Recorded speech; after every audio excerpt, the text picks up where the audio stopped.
If your last name is on this list, your ancestor didn't just survive the westward migration, they ceded a territory. Picture a wagon rolling across the Wyoming High Plains in the summer of 1847. Inside, a few dozen families, half-starved, carrying almost nothing but their names. Within 2 generations, those names would fill an entire state. Brigham Young alone fathered 56 children. His closest friend, Heber Kimball, fathered 65. That is not a family tree. That is arithmetic. When one man has 40 wives and dozens of children, and each child has a dozen more, the tree does not branch, it multiplies. Give one founder 40 children, and each of them 8, and you already have more than 300 grandchildren from a single man. Run that across a century, and you are counting descendants in the tens of thousands. Genealogists have a name for it, the Utah Founder Effect. These 10 surnames appear in the pioneer rolls, the temple records, and the ward books of the Utah Territory between 1847 and 1890. And most families carrying them today have no idea what they're sitting on. Stay until number 1, because that surname carries a secret that scientists only confirmed in a laboratory in 1994, and it changed modern medicine. Number 10. Kimball. Kimball is thought to derive from the Old Welsh personal name Kimball, roughly war chief, carried into England long before the surname era. Rare from the start. Heber Kimball was Brigham Young's closest friend, his first counselor, and one of the original 12 apostles called in 1835. In 1837, he led the first Latter-day Saint mission ever sent abroad, baptizing around 1,500 people in England before he came home. Then, the numbers. According to the Utah History Encyclopedia, Kimball married 43 wives, fathered 65 children, and left behind more than 300 grandchildren. That is not a family. That is a founding population. And the line stayed at the center of the faith. His grandson, Spencer W. Kimball, became the 12th president. Another son, J. Golden Kimball, became the most beloved figure in Utah folklore, a church leader famous for his salty humor and plain speech. If your name is Kimball and your people came through the Utah Territory, the odds you connect to Heber are genuinely strong. The next name is even more common in America, but only one branch of it went west, and that branch multiplied like nothing else on this continent. Number 9. Young. Young comes from Old English geong, the young one, the distinguishing tag for the younger of 2 men with the same first name. Utterly plain. And then, one Young rewrote the demographics of a region. Brigham Young took over after the prophet's death and led the pioneers into the Salt Lake Valley, where he looked over the desert and reportedly said, "This is the right place." He married roughly 55 women and fathered 56 children.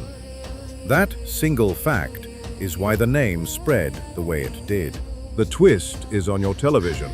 Steve Young, Hall of Fame quarterback who took the San Francisco 49ers to a Super Bowl victory, is Brigham's great-great-great-grandson. Raised in Connecticut, Young has said nobody even connected him to the name until he started winning games at Brigham Young University. The bloodline had been hiding in plain sight. If your name is Young and your people came through the Utah Territory, you may be one of the tens of thousands descending from one man in one valley. The next name belonged to a man who was in the room when the prophet was murdered and walked out alive because of a pocket watch. Number 8. Taylor. Tailor is occupational, from Old French tailleur, the cutter, the man who cut cloth, one of the most common trade surnames in Britain. John Taylor was an English convert, born in Milnthorpe in the north of England. On the night of June 27, 1844, he was inside Carthage jail when Joseph and Hiram Smith were killed. He was struck by several bullets and survived in part, by his own account, because one round was stopped by the pocket watch in his vest. He went on to edit the church's newspapers and became its 3rd president. His final years he spent as a hunted man during the federal campaign against polygamy in the 1880s. Taylor went into hiding on what the saints called the underground. He died there in 1887, still president, still in hiding.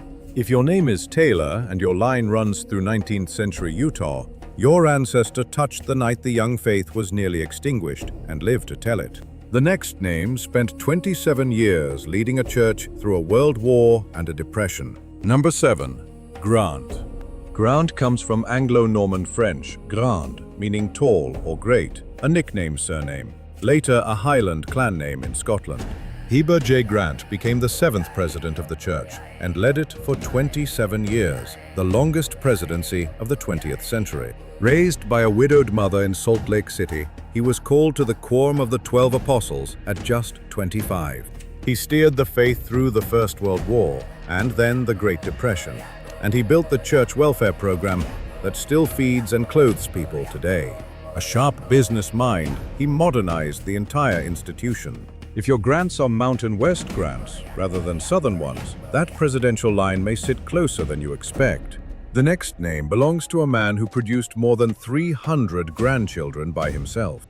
Number 6. Smith. Today it sounds like the most ordinary name in the English language, and honestly, it is. Smith comes from Old English smitan, meaning to strike, the man who struck metal.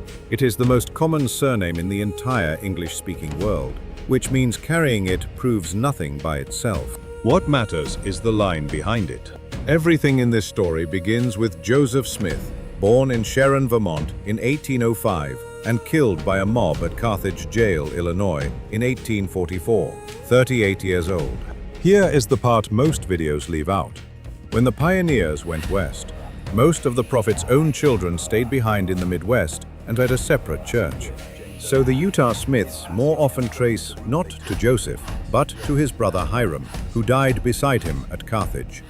Hiram's descendants include Joseph F. Smith, the 6th president of the church, and Joseph Fielding Smith, the 10th. If your Smiths run through Nauvoo and then to Salt Lake, you may sit closer to the founding family than you ever guessed. The next name belongs to the only man who walked out of Carthage jail without a scratch. Number 5. Richards. Richards is patronymic, son of Richard, from Germanic rik plus hard, powerful and brave. Common in Wales and the English West Country, far rarer in the Mountain West. Two towering figures carry it. Willard Richards was inside Carthage jail when Joseph and Hiram Smith were murdered. John Taylor was shot and wounded beside him. Willard walked out completely unharmed, and later served as a counselor to Brigham Young.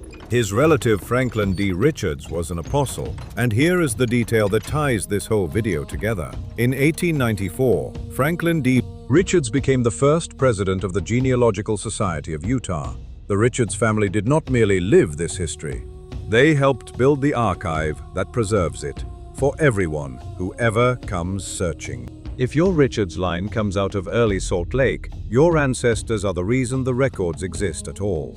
The next name belongs to a brother and sister who married into both founding leaders of the entire movement. Number 4. Snow. Snow is topographic, an Old English nickname, snore, for someone strikingly pale or white-haired, uncommon in America. And in Utah, it almost always means one family. Two Snows matter here, and they were brother and sister. Lorenzo Snow rose to become the 5th president of the church, remembered for a revelation on tithing that pulled the faith out of debt. His sister, Eliza R. Snow, was called Zion's poetess, the most celebrated woman writer of early Mormonism, author of one of the faith's most beloved hymns. And here is the twist. Eliza was a plural wife, first of Joseph Smith, then of Brigham Young. Through her, the Snow family is bound by marriage to both founding leaders of the movement. If you carry the Snow name out of Utah, you may link to the most literary bloodline of the American frontier. The next name produced two men who ran for the presidency of the United States. Number 3. Pratt. Pratt comes from Old English Pratt, meaning a trick or cunning, a nickname for the clever one. Sharp and rare, Parley Pratt was called the Apostle Paul of Mormonism for the sheer force of his writing. His book, A Voice of Warning, shaped how the faith explained itself for generations. He explored the canyon east of Salt Lake City that still carries his name, Parley's Canyon. His younger brother Orson was an apostle too, a self-taught mathematician and astronomer who helped organize the church's genealogical work. Parley had 12 wives, 30 children, and 266 grandchildren before he was murdered near Alma, Arkansas, in 1857, killed by the estranged husband of one of his wives. Now the twist. Mitt Romney, governor of Massachusetts, presidential nominee, United States Senator, is Parley Pratt's great-great-grandson. So is John Huntsman, former governor of Utah and ambassador to China. Two national political figures, both flowing from one murdered apostle's line.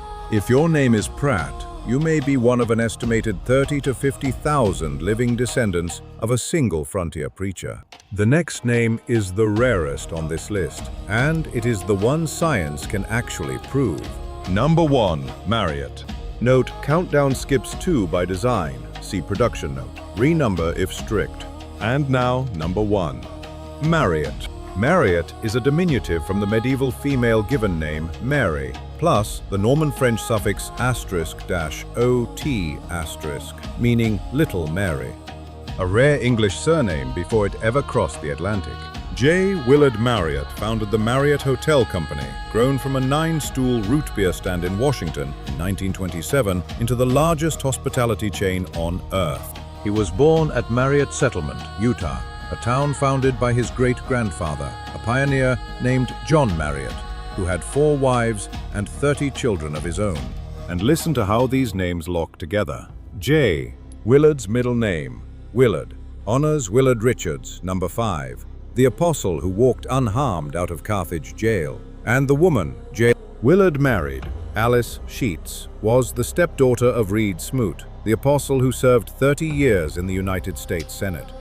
These founding families did not simply multiply outward, they married back into one another again and again until the tree became a web. Here is the secret. When a small founding population has enormous families and then stays put for generations, geneticists receive a rare gift. Shared DNA becomes traceable across an entire region, one branch at a time. That is exactly what happened in Utah. Researchers at the University of Utah linked those pioneer genealogies to state medical records and built the Utah Population Database, one of the most valuable resources in the history of human genetics. It began with the family trees of roughly 1.5 million Utah pioneers and their descendants, and has since grown past 6.5 million linked records. Because scientists could see who was related to whom across many generations, they could watch a disease cluster inside a family and then hunt down the exact gene responsible. Those same records, the ones that grew out of Mormon family history, were central to pinpointing the BRCA1 breast cancer gene in 1994, and later helped locate genes tied to colon cancer and to melanoma. If your name is Marriott, or Kimball, or Pratt, or Young, your ancestry is not a family story, it is data. Documented so thoroughly that it helped advance modern medicine itself.